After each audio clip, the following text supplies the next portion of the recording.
common question that I get is, what are the tools that I'm using to make my parts look more natural? These are the tools right here, and in this video, I'm going to explain exactly what they are, where to get them, and how to use them. So let's get started. So I did find where I wanted the part.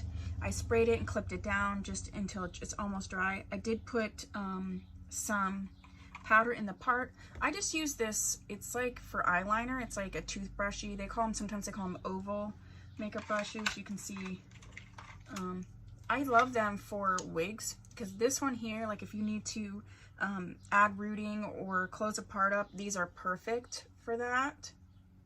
Okay, and then this one is just perfect for the part. It just fits right in there. I also like to bring the powder down a little bit. Like, I don't like to just stop right at the edge of the part. I feel like that just makes it look a little more realistic, where if you're pulling that powder down to your head. And then of course I blend the powder in on my actual head. I actually use my bronzer, you know, like what's left on the bronzer, to do that. And I just feel like it, you know, ends up looking a little bit more luster.